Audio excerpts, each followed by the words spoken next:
तुलसीदास ने एक दोहा कहा है, बहुत अच्छा दोहा है कि तुलसी पंछिन के पिए घटे न सरिता नीर, दान किए धन ना घटे कही गए संत कबीर। दारू पीने से धन घटता है। अभी जैसे हमारे राकेश सिंह और श्रीमती वंदना देवी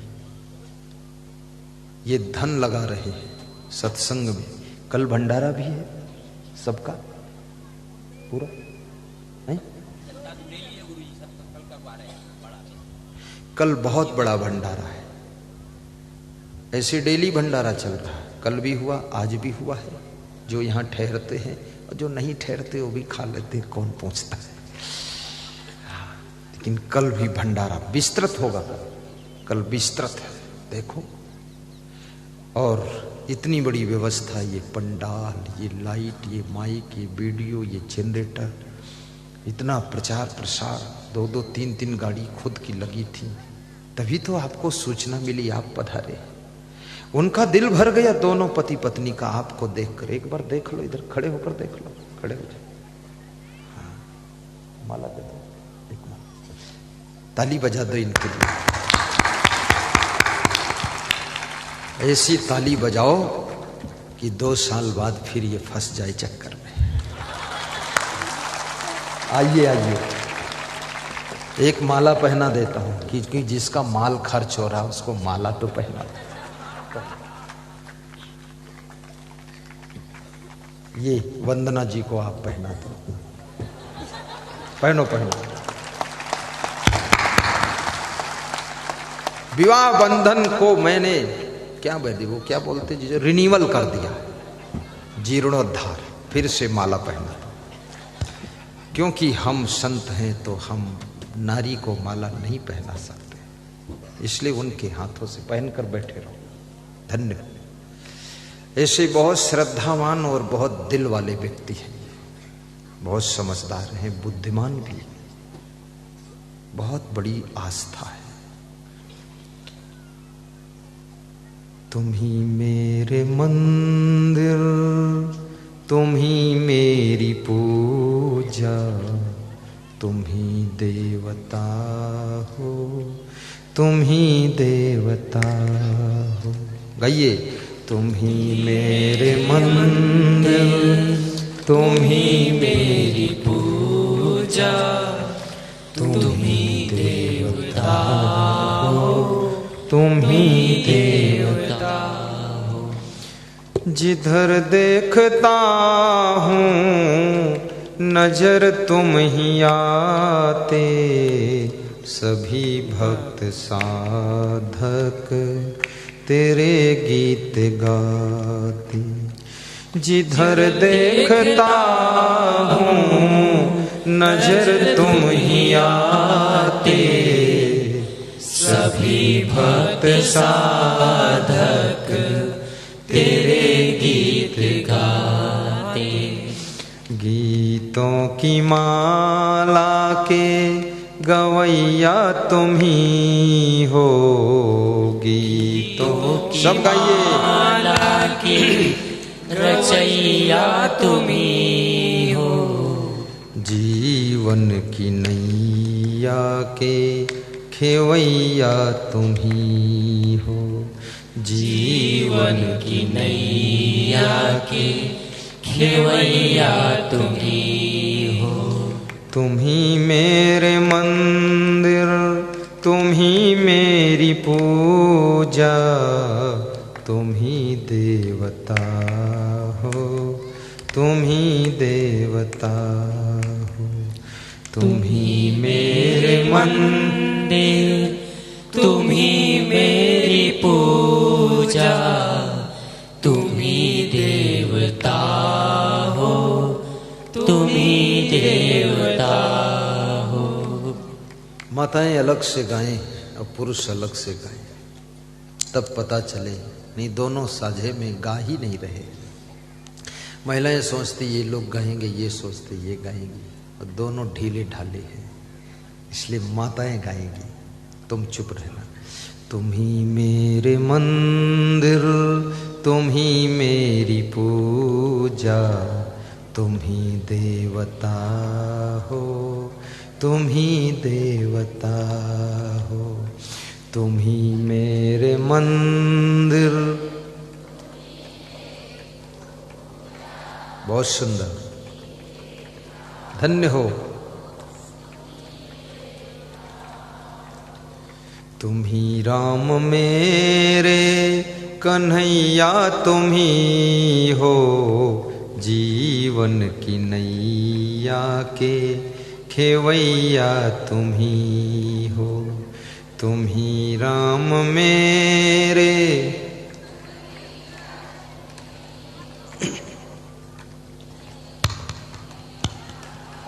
जय हो विनोद।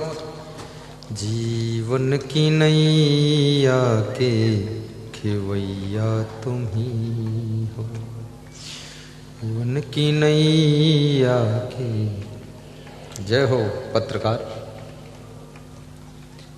बहुत अच्छा गाया माताओं ने। अब पुरुष गाएंगे, देखना इनका सुर।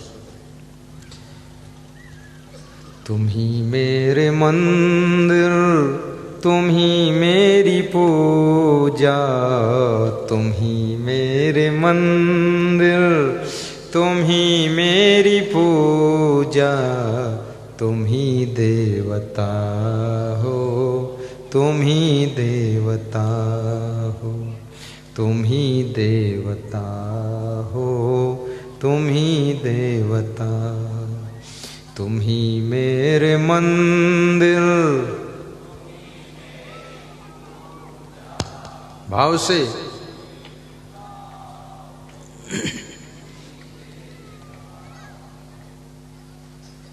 गाया तो, लेकिन थोड़ा कमजोर गाया है। पुरुष ऐसे भी बहुत कमजोर होता है। क्यों कमजोर होता है?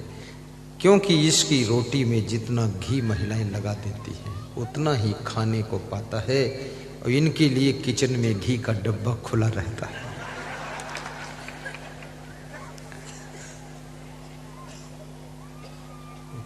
थोड़ा ताकत लगाइए, क्यों इनको बदनाम करते हो? फिर से गाओ।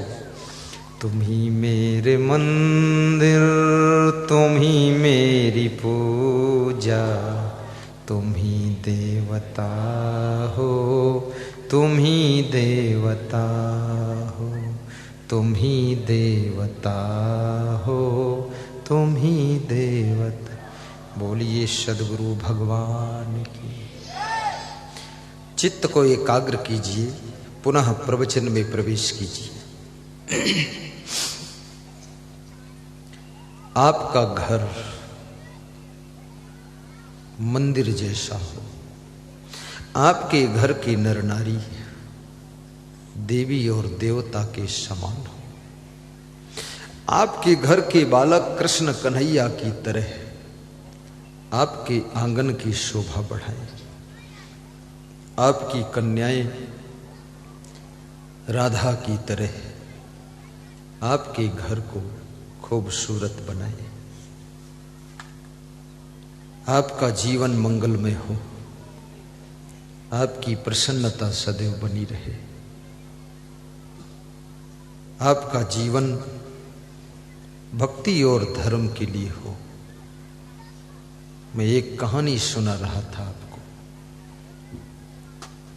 छोटी सी कहानी की। एक नवयुवक ने विवाह किया और उस नवयुवक की जब पत्नी आई तो 1 साल वो बहुत बोलता रहा।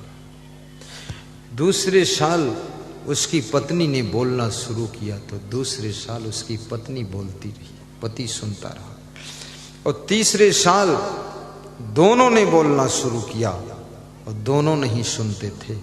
पड़ोसी सुनते थे कि कुछ झगड़ा हो रहा है। याद रखना, ऐसी स्थिति अपने घर में ना आए। परस्पर का प्रेम घर को स्वर्ग बना देता है और आपस का राग द्वेष घर को नरक बना देता है। आत्म संतोष घर को सुख का सदन बना देता है। लालच आपके घर में दुख द्वंद पैदा कर देता है।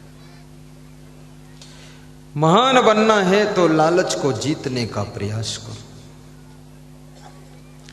जिस समय कृष्ण भगवान ने कंस का वध किया था, उग्रसेन की हथकड़ी बेड़ी को जाकर कटवाया है। उग्रसेन कहते हैं, कृष्ण, इस मथुरा की राजगद्दी पर तुम बैठो, ये सिंहासन तुम्हें बुला रहा है। कृष्ण कहते हैं, नहीं, हे नाना उग्रसेन, इस मथुरा के सिंहासन पर आप ही शोभा देंगे, मैं इस पर नहीं बैठ सकता हूं। कंस का वध हो चुका है। कंस मेरे मामा थे, आप हमारे नाना। उग्रसेन कहते हैं, कृष्ण, ये बूढ़ी हड्डियां ये मथुरा का शासन क्या संभालेगी, तुम इसको संभालो। कृष्ण ने कहा कि नहीं, मुझे बहुत कुछ संभालना है, मुझे धर्म का सिंहासन संभालना है, भक्ति का सिंहासन संभालना है। मैं इस मथुरा के छोटे से सिंहासन में भूल जाऊंगा तो धर्म की रक्षा कौन करेगा। कृष्ण मथुरा की गादी में आकर्षित नहीं होते और उसको छोड़कर आगे बढ़ जाते हैं। फिर जरासंध का वध भीम के द्वारा जब उन्होंने करवाया तो जरासंध का राज्य भी नहीं लेते। भगवान वही बनता है जो लालच को जीत लेता है। याद रखना, त्रिविधम नरकशिदम द्वारम नाशनम आत्मनः कामः क्रोधा तथा लोभः तस्मात् एतत्त्रयम् त्यजेत्। काम, क्रोध और लोभ, श्रीमद् भगवत गीता में कृष्ण कहते हैं कि ये तीनों नरक के द्वार हैं। इनको जो त्याग करता है, याद रखना, वह व्यक्ति परम गति को प्राप्त होता है। काम, क्रोध और लोभ। बाली का वध करके श्री राम ने राज्य सुग्रीव को सौंप दिया, युवराज अंगद को बना दिया। रावण का, कुंभकर्ण का वध करके श्री राम ने राज्य विभीषण को सौंप दिया, विभीषण को तिलक कर दिया। सोने की लंका को देखने के लिए भी नहीं गए। विभीषण ने कहा, हे राम, आप मेरी लंका में चरण रख दीजिए। श्री राम कहते हैं कि नहीं विभीषण, मैं लंका नहीं जा सकता हूं, मुझे अयोध्या वापस जाना है, देर हो रही है, टाइम पूरा हो चुका है, 14 साल बीत चुके हैं। एक दिन भी लेट करूंगा तो अयोध्या में हमारे 2 भाई भरत और शत्रुघ्न, 3 माताएं कैकेयी, कौशल्या और सुमित्रा जीवित नहीं मिलेंगी, इसलिए मैं समय पर वापस लौटूंगा। याद रखना, जीवन में भगवान श्री राम ने रावण जैसे बलशाली को जीता। मन में लालच आ जाता कि लक्ष्मण का राज तिलक कर दूं, विभीषण को भी मार दूं, ये लंका अपनी हो जाए। बाली को मार दिया, सुग्रीव को भी खत्म कर दूं, भरत को बुलाकर यहां गद्दी पर बिठा दूं।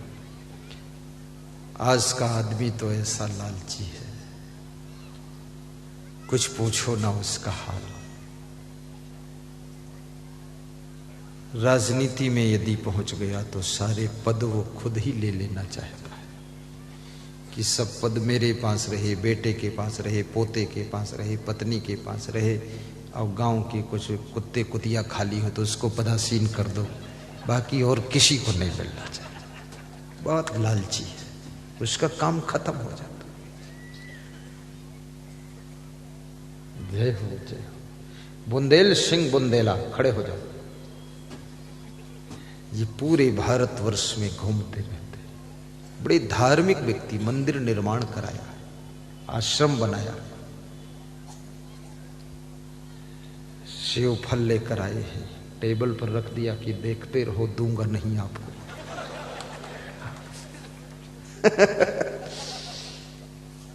साहिब बंदगी साहिब, जय सिया राम। किसी ने भीड़ में आवाज लगाई,